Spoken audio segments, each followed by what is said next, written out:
마가복음 16장 15절부터 20절까지. 또 이르시되 너희는 온 천하에 다니며 만민에게 복음을 전파하라. 믿고 세례를 받은 사람은 구원을 얻을 것이요 믿지 않은 사람은 정죄를 받으리라. 믿는 자들에게는 이런 표적이 따르리니 곧 그들이 내 이름으로 귀신을 쫓아내며 새 방언을 말하며 뱀을 집어 올리며 무슨 독을 마실지라도 해를 받지 아니하며 병든 사람에게 손을 얹은즉 나으리라 하시더라. 주 예수께서 말씀을 마치신 후에 하늘로 올려지사 하나님 우편에 앉으시니라. 제자들이 나가 두루 전파할세 주께서 함께 역사하사 그 따르는 표적으로 말씀을 확실히 증언하시니라. 아멘. 오늘 말씀 마가복음 16장 15절부터 20절 말씀입니다. 오늘 말씀으로 이제 마가복음이 끝나게 됩니다. 오랫동안 마가복음을 보면서 예수님의 말씀을 생각해 보았는데 마가가 이 마가복음을 기록한 모습을 보게 되면 참 매우 역동적인 모습들이 기록되어져 있습니다.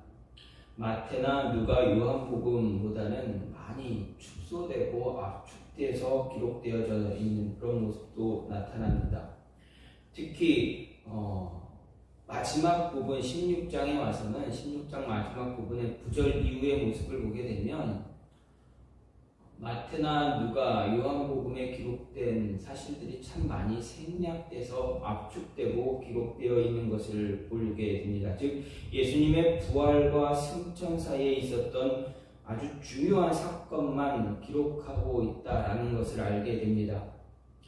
이렇게 마가가 예수님의 부활 이후 유대 지역에 있었던 사건과 에마오로 가는 두 제자 예수님을 만난 사건, 그리고 도마가 없을 때와 있을 때 한 번씩 제자들에게 나타나신 사건을 성경의 마가는 12, 13, 14절 딱 세 구절로 압축해서 끝을 냅니다.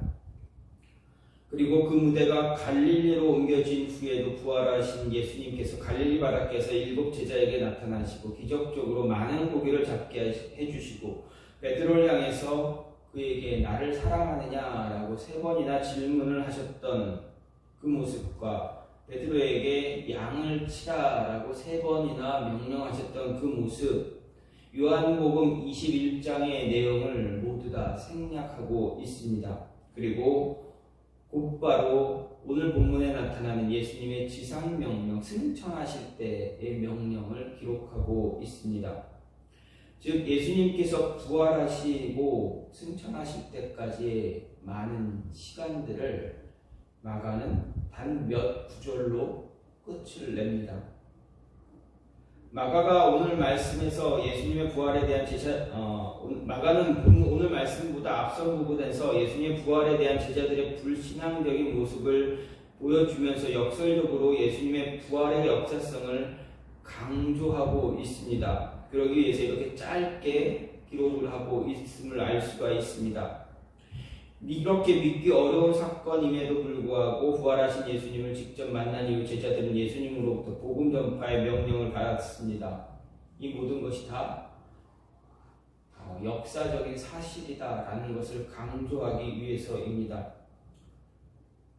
우리가 믿는 이 기독교라는 종교는 종교라고 말할 수는 없지만 기독교는 예수님의 부활 사건이 없으면 아무 의미가 없는 그러한 모습입니다. 부활에 대한 증인의 의무가 우리에게 분명히 있다라는 것입니다. 예수님의 부활이 없다면, 그게 역사적인 사실이 아니라면 지금 우리가 믿고 있는 모든 것이 다 거짓이다라는 것입니다. 몇천 년에 걸쳐서 우리는 거짓말에 속아왔다라는 것입니다. 하지만 그 부활의 모습이 예수님께서 세상에 오시고 부활하신 그 모습, 승천하시고 다시 오시겠다고 하신 그 약속, 이 모든 것이 다 사실이기에 이렇게 오랜 시간 동안 우리가 믿고 많은 사람들이 믿고 또 우리도 믿고 우리의 자녀들도 믿게 되는 것입니다. 사실이 아니라면 일어났다가 사람들을 동요했다가 사라지는 그런 모습과 같다라는 것입니다. 이 모습을 우리가 참 잘 알고 있습니다. 예수님을 믿는다고 하지만 가짜 거짓된 이야기, 거짓된 것을 전파했던 사람들, 그들은 어떻습니까? 그들의 이야기는 어느덧 다 시간이 지나면 사라졌다라는 것을 알 수가 있습니다. 쉽게 말해서 우리나라에서 널리 퍼졌던 그러한 이단의 모습들, 그들의 주장들은 시간이 지나면서 다 사라졌다라는 것입니다. 하지만 성경은 진실하고 우리에게 주어진 성경은 진실되고 예수님의 부활은 확실하고 다시 오실 것이다라는 것은 확실한 사실이기에 사라지지 않고 지금까지 지속되고 앞으로도 계속 이어질 것이다라는 것입니다.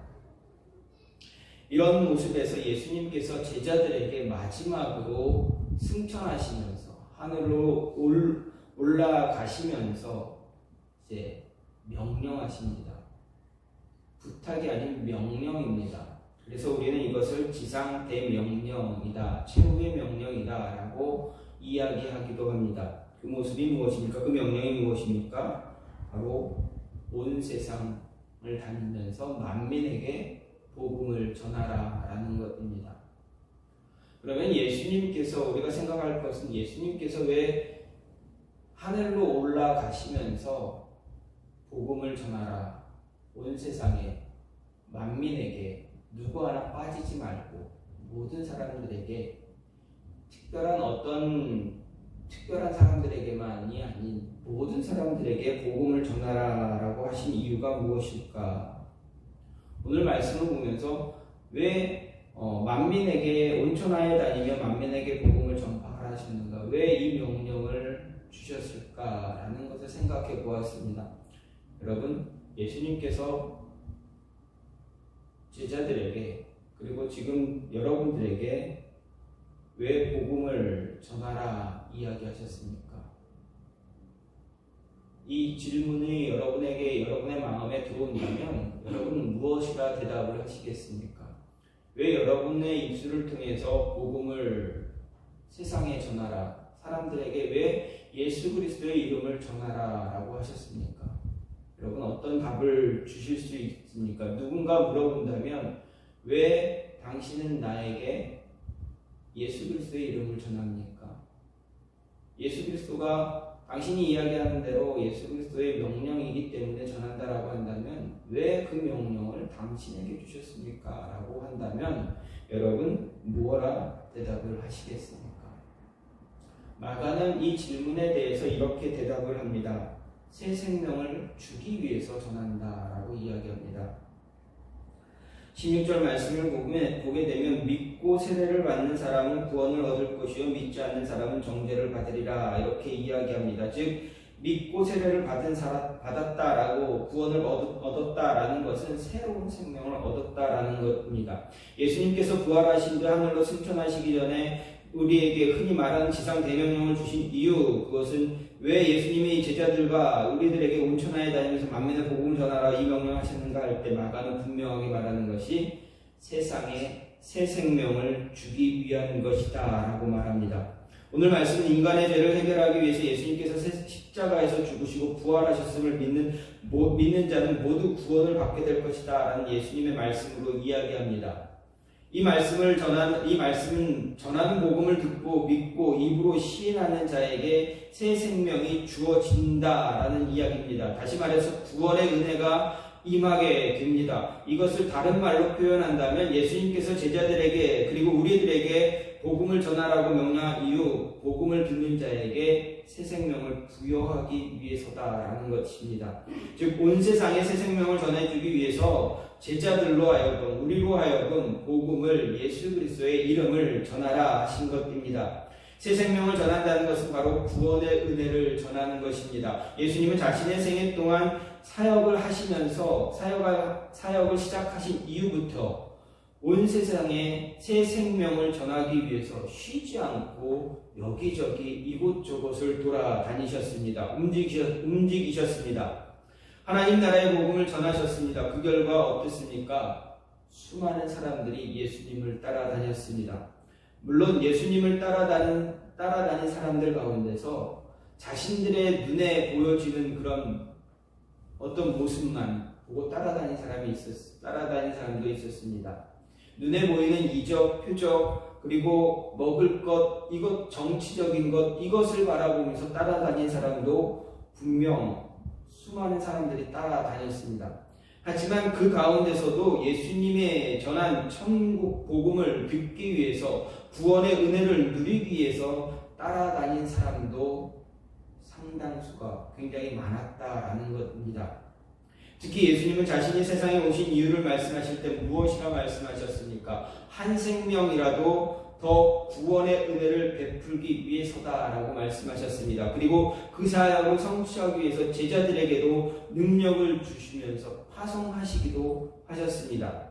한순간도 쉬지 않고 피곤한 몸을 이끌고 다니면서 한 영혼이라도 더 복음을 듣게 하시면서 그로 하여금 새 생명 얻게 하셨다라는 것입니다. 이렇게 예수님께서 쉬지 않고 움직이신 이유, 마지막 명령을 주기 위해서였다라는 것입니다. 하늘로 올라가시면서 제자들에게 온 천하에 다니며 만민에게 복음을 전하라 라는 명령을 주기 위해서였다라는 것입니다. 자신이 사역하는 동안 복음을 전하지 않고 생명을 주지 않으면서 제자들에게 너희는 가서 생명을 전하라 라고 한다면 제자들이 그 명령 따를 수 있겠습니까? 따르겠습니까? 전혀 그렇지 않습니다. 여러분, 자녀들에게 이거 하지 말고 이런 거 해라. 너 가서 공부해라. TV 너무 많이 보지 마라. 유튜브 보지 마라. 핸드폰 그만해라. 오락 게임 그만해라. 라고 하면서 부모님들이 TV 보고 책을 안 보고 핸드폰하고 SNS하고 유튜브 보고 있다면 아이들이 그 말을 듣겠습니까? 가서 책 읽어라, 공부해라 하면 부모님도 엄마 아버지도 엄마 아빠도 같이 책을 보면 책을 봐야 합니다. 핸드폰 하지 마라 하면 핸드폰 같이 그만두어야 합니다. 유튜브 보지 마라 하면 그때 SNS 같이 하지 말아야 합니다. 아이들이 책 볼 때 같이 책을 보면서 함께 이야기할 수 있는 것이 얼마나 좋겠습니까? 그럴 때 아이들은 엄마 아빠의 이야기를 귀담아 듣게 됩니다. 어제 저녁에 제 딸이 이런 얘기를 합니다. 갑자기 밖에 있다가 좀 늦게 저녁을 먹고 늦게 들어왔습니다. 제가 아이를 위해서 도서관에서 하는 어떤 행사 때문에 매일매일 책을 빌려다 줍니다. 어저께는 이제 토요일이고 그래서 평소보다 2권 더 많이 해서 4권을 빌려다 줬는데 그 늦은 시간에 들어와 읽는다고 합니다. 빨리 자야 저는 제 나름 제 할 일을 또 하게 되고 빨리 재워야 할 일을 하게 되고 엄마도 이제 좀 자고 일어나서 오늘 준비해야 되기 때문에 빨리 자라고 하는데 이 아이가 이런 이야기합니다. 그동안 책을 계속 읽었더니 조금 습관이 된 것 같아요. 정말 습관이 됐는지 안 됐는지는 모르겠지만 어쨌든 하루에 몇 권씩 하루에 2권, 3권씩을 꾸준히 읽게 그래도 한 20일 정도를 꾸준히 읽게 했더니 그 나름대로 처음에는 되게 자기가 읽는 거 되게 힘들었더니 요즘 잘 읽습니다. 금방 많은 내용이 있는 책을 빌려다 주지 않게 금방 읽긴 하지만 어쨌든 잘 읽습니다. 그것만 갖다 주면서 너 책 읽어라 하면 어떻게 됩니까? 아이가 잘 안 읽습니다. 그래서 가능하면 할 수 있다면 그 아이가 책을 볼 때 같이 보려고 노력을 합니다. 옆에서 성경책을 놓고 몇 구절이라도 같이 끄적끄적 하면서 읽어줍니다. 같이 하려고 합니다. 같이 할 때 아이들은 부모님의 이야기를 귀담아 듣고 그것을 실천하게 됩니다. 힘이 있게 됩니다. 예수님은 제자들에게 명령하시기 전에 자신이 모든 것을 행한 것을 보여주었습니다. 그리고 마지막에 명령했습니다. 내가 올라가니 아버지께로 가니 너희는 이제 너희가 복음을 생명을 전해야 한다라고 말씀하셨습니다. 복음을 전하라고 하는 것은 사람들에게 온 세상의 만민에게 생명을 주기 위한 것이다라고 한 것입니다. 예수님의 명령 받은 제자들, 그들은 그 명령 따르기 위해서 어떻게 했습니까? 함께 모여서 기도했습니다. 예수님께서 너희에게 성령을 보내주겠다라고 약속했던 그 성령을 받기 위해서 함께 기도했습니다. 정말 많은 사람들이, 많은 제자들이 구원의 은혜를 얻기 위해서 그 명령을 따르기 위해서 함께 모여 기도했습니다. 그 결과 어떻게 됩니까? 제자들의 입술을 통해서 복음은 더 넓은 세상으로 전파되었고 수많은 영혼들이 구원의 은혜를 얻게 되었습니다. 제자들은 자신들에게 주어진 이 명령을 목숨처럼 여기며 전파했습니다. 그들은 자신에게 주어진 하나의 뚜렷한 목표가 있었기에 흔들리지 않았습니다. 아무리 주변에서 자신들을 흔들어도 결코 굴하지 않았습니다. 핍박하고 유혹할지라도 생명을 구하기 위해서 매진했다라는 것입니다. 조금도 후퇴하지 않고 계속 전진하고 전진했다라는 것입니다. 그 결과 그 복음이 지금 저와 여러분에게 임했다라는 사실입니다. 여러분, 자연의 법칙 가운데 보게 되면 독수리를 공격할 수 있는 새가 딱 하나 있습니다. 여러분, 어떤 새가 독수리를 공격할 수 있다 생각합니까? 하늘의 제왕은 독수리입니다. 밀림의 제왕 사자라고 이야기하지만 하늘의 제왕 독수리를 공격할 수 있는 새가 과연 있을까? 여러분, 있습니다. 어떤 새입니까? 혹시 알고 계십니까? 까마귀입니다. 여러분, 까마귀가 시체를 뜯어봤을 때 그 부리로 시체 살을 막 뜯는 거 한번 보신 적이 있습니까? TV로 동물의 왕국이나 어떤 TV의 어떤 다큐멘터리를 한번 보면 살이 막 뜯겨져 나갑니다. 그런데 까마귀가 독수리를 공격할 수 있는 유일한 새라고 합니다. 어떻게 공격하냐면 독수리 등 위에 올라타서 목을 쪼아댑니다. 까마귀는 독수리 등에 올라타 목을 조르며 공격을 합니다. 하지만 독수리는 아무 반응하지 않습니다. 까마귀 공격하지 않습니다. 대신 독수리는 어떻게 반응하냐 하면 날개를 펴고 하늘로 높이 올라갑니다. 계속 높이 올라갑니다. 그러면 까마귀는 높이 올라갈수록 숨을 쉴 수가 없게 됩니다. 독수리만큼 높이 날지 못하는 새이기 때문에 그렇습니다. 그러면 올라가다 보면 까마귀는 자연적으로 숨을 못 쉬니까 떨어집니다. 독수리는 아무 저거 없이 까마귀가 아무리 자신의 뒷목을 쪼아대도 아무 반응 없이 그냥 하늘로만 올라갑니다. 높은 창공으로 올라가서 까마귀 스스로 떨어지게 한다고 합니다.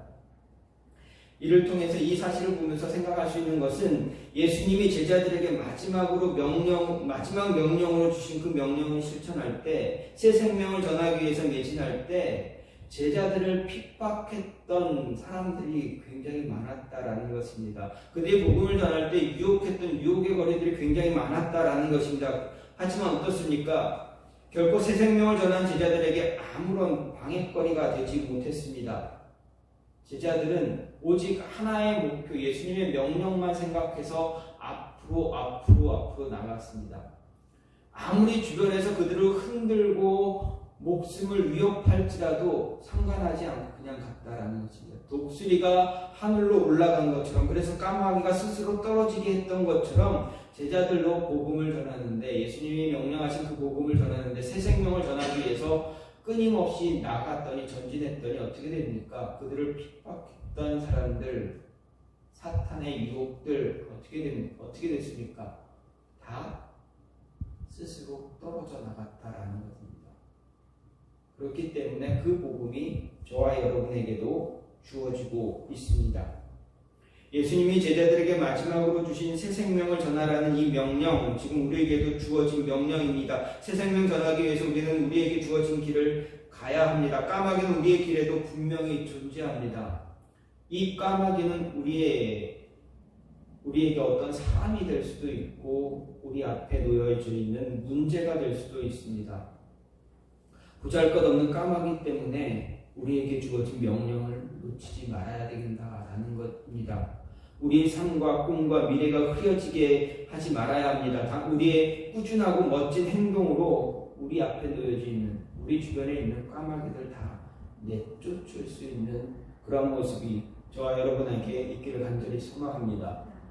우리에게 명령하신 그 명령, 생명을 전하는 일이기 때문에 굳이 까마귀에 연연하지 않는 그 모습이 있기를 간절히 소망합니다. 또 한 가지는 믿음을 더 굳건하게 세우기 위해서 우리에게 복음을 전하라 하셨습니다. 여러분, 복음을 전하는데 어떻게 우리의 믿음이 더 굳건해질 수 있습니까? 마가가 이야기합니다. 표적이 나타나기 때문이다. 복음을 전할 때 표적이 나타나면 우리의 믿음 더 굳세질 수 있다라고 이야기합니다. 예수님께서 제자들 향해서 마지막으로 주신 온 세상 복음을 전하라는 이 명령, 제자들을 명령하신 그 이유는 제자들이 명령을 수행함으로 그들의 믿음을 더 굳건하게 세우기 위해서였습니다. 지금 제자들의 믿음은 예수님의 부활을 통해서 다시금 세워지고 있다 할지라도 어느 순간 그들의 믿음이 또다시 예전처럼 돌아갈지 모르기 때문입니다. 제자들은 예수님이 주신 능력을 가지고 복음을 전했습니다. 그때 많은 표적, 자신들의 복음을 전할 때 표적이 일어나는 것을 체험했습니다. 그럼에도 불구하고 예수님이 십자가에서 죽었을 때 그들의 믿음은 어떻습니까? 다 흔들렸습니다. 다 도망갔습니다. 믿지 못했습니다. 예수님이 부활했다라는 소식을 들었음에도 불구하고 믿지 못했습니다. 이러한 일이 또다시 반복되지 말라라는 이유가 없기 때문에 예수님께서는 복음을 전하라 이야기하셨습니다. 복음을 전함으로 인해서 나타나는 표적들, 그 표적들을 통해서 너희의 믿음이 더 굳세지길 원한다라고 말씀하시는 것입니다.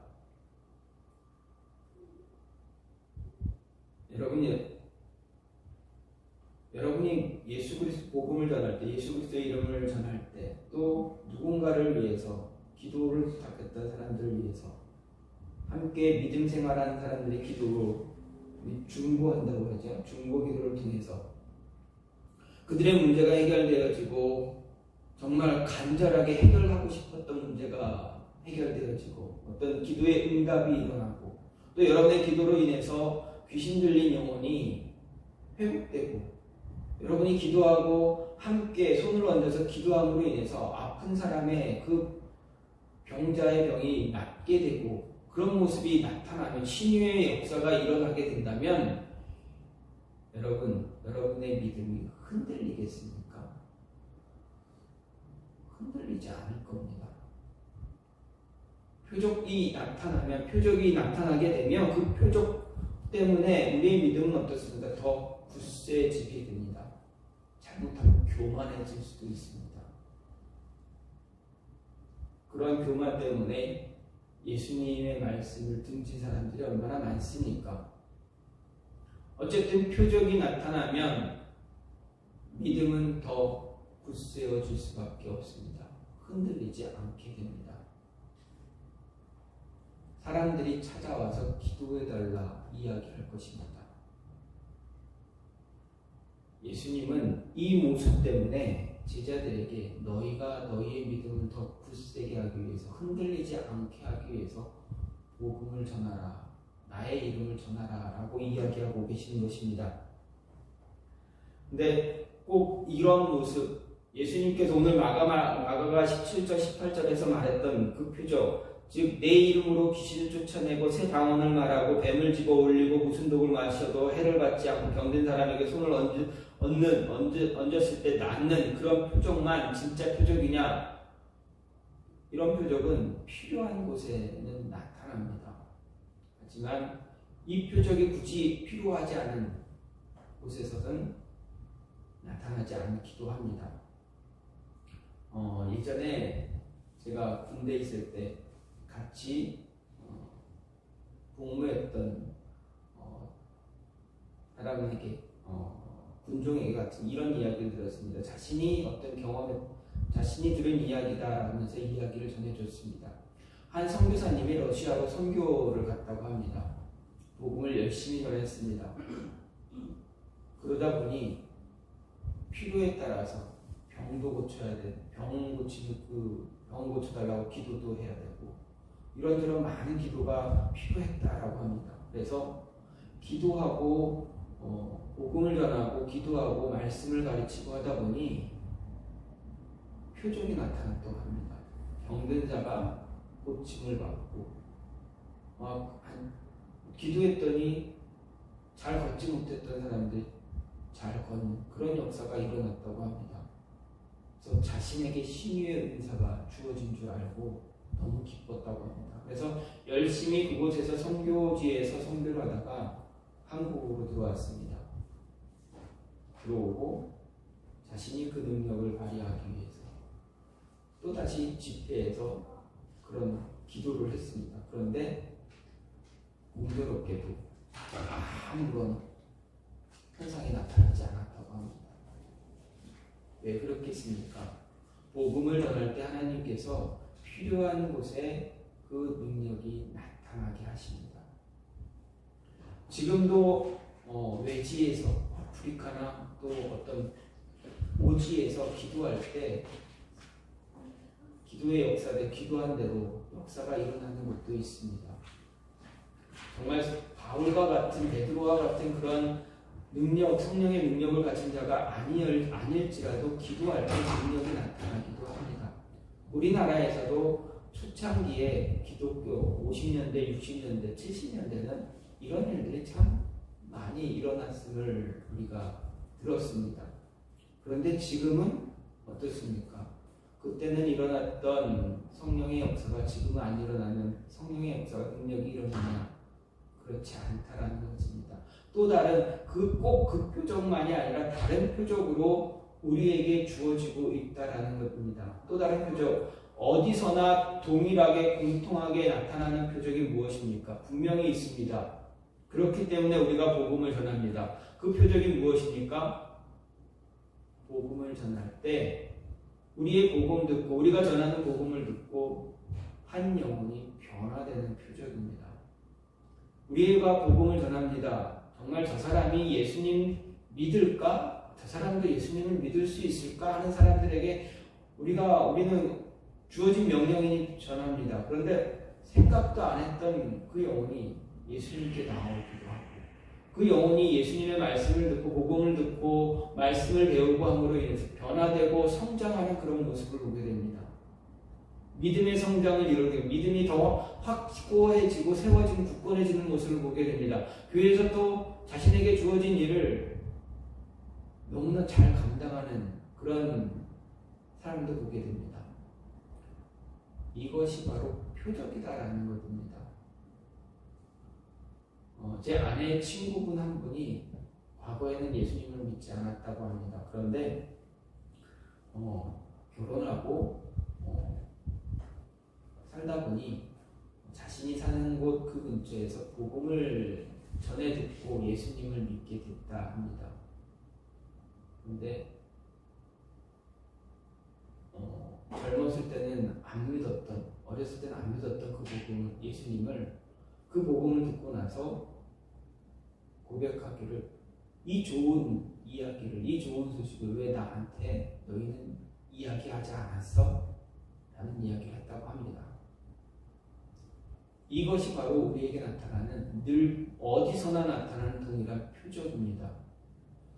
우리는 표적을 이야기할 때 정말 신비한 것, 할 수 없는 것, 기적적인 것 이것만을 생각할 때가 참 많지만 하나님께서 우리에게 주시는 공통된 표적은 우리가 복음을 전할 때 변화되는 영혼들을 통해서 우리 믿음이 더 확고하게 세워지는 것입니다. 이것이 더 귀한 표적임에도 불구하고 우리는 그저 기적만 찾아 떠돌아다닐 때가 참 많다라는 것입니다. 이런 표적이 저와 여러분의 삶에서 계속 일어나게 되면 어떻게 됩니까? 우리는 끊임없이 예수님께 나와 기도하게 됩니다. 성령의 역사를 위해서 기도합니다. 하나님 도와주십시오. 기도하는 이 기도의 제목들 하나님 응답해달라고, 내가 복음을 전하는데 이 영혼에게 복음을 전하고 싶은데 이 영혼을 하나님 앞으로 인도하고 싶은데 하나님 도와달라, 인도해달라 라고 기도하게 됩니다. 기도할 수밖에 없을 것입니다.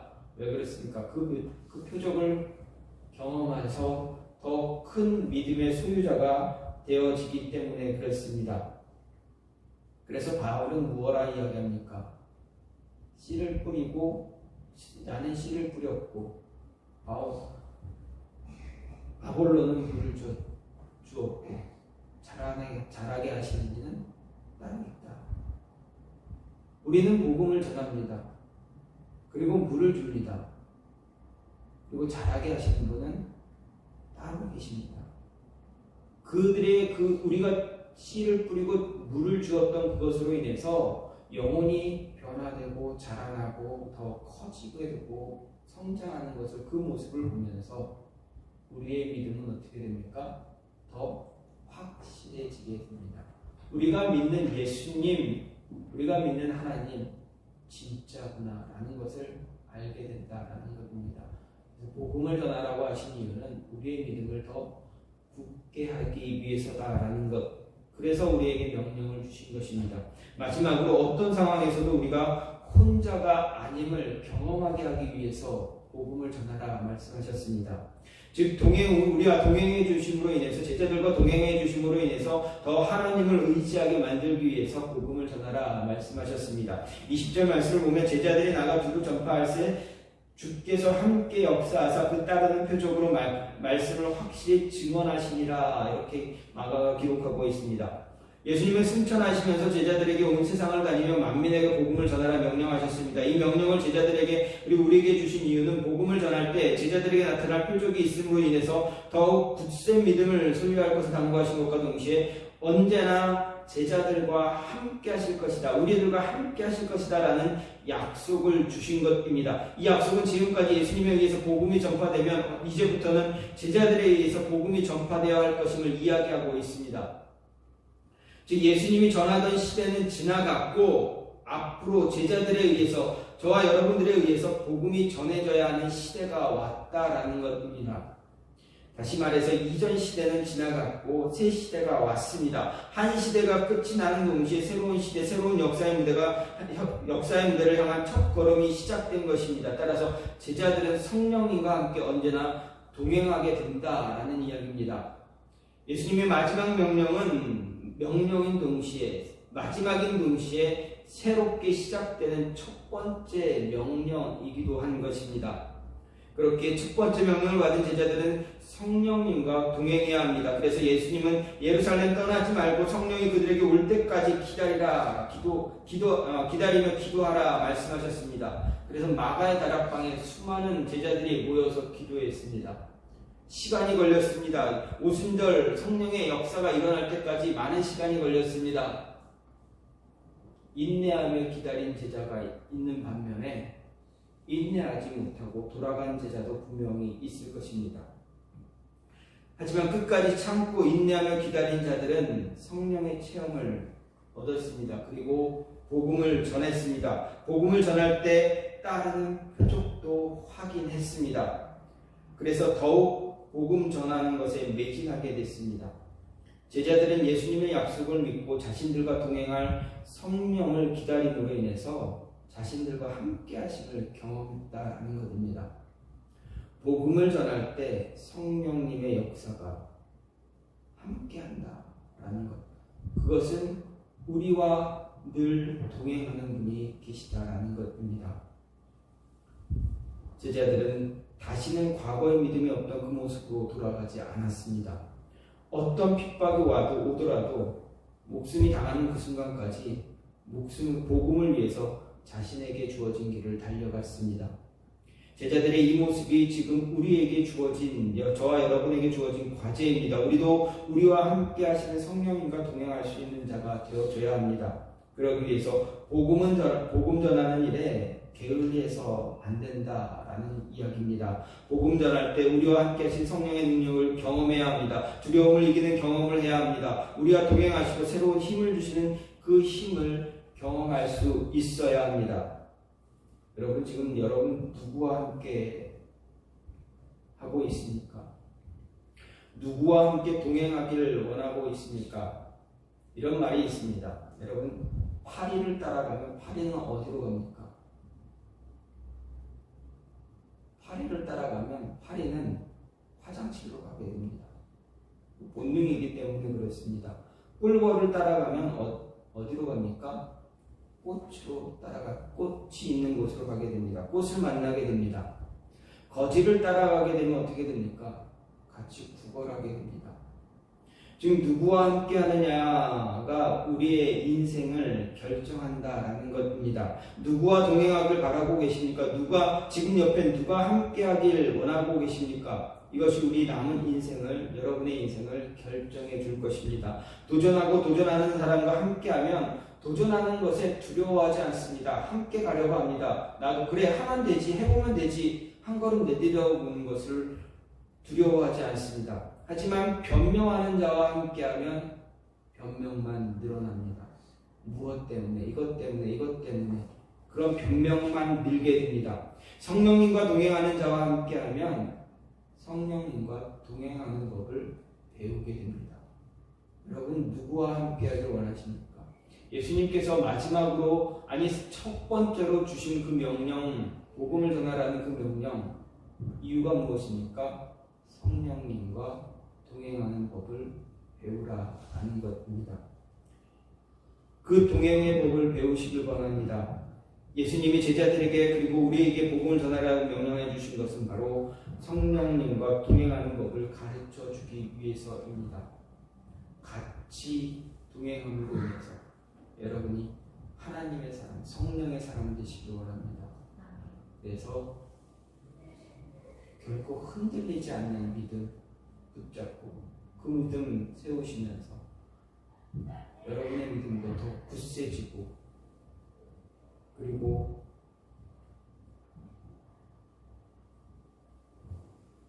여러분도 새 생명을 전해줄 수 있는 그런 모습이 있기를 간절히 소망합니다.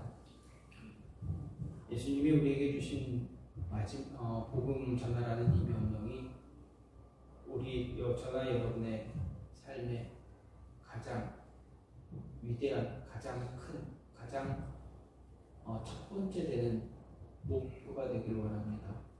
주변에 있는 분들에게, 복음이 필요한 분들에게 예수님의 이름을 전하고 성경을 이야기하고, 안 되면 삶으로, 행동으로 보여줄 수 있는, 그래서 이끌어낼 수 있는 저와 여러분이 돼서 정말 새 생명도 전해주고 우리의 믿음도 더 굳세지고 성령님과 늘 동행하는 그 모습을 보여주면서, 하나님은 살아있구나, 왜 하나님을 전하는가 이제 알겠다라고, 그런 고백을 들을 수 있는 주변의 사람들을 통해서 그 고백이 나타나는 그런 모습이 있기를 간절히 소망합니다. 시간같이 기도하길 원하는 것은 예수님이 우리에게 주신 이 명령, 온 천하에 다니며 만민에게 복음을 전하라는 그 명령,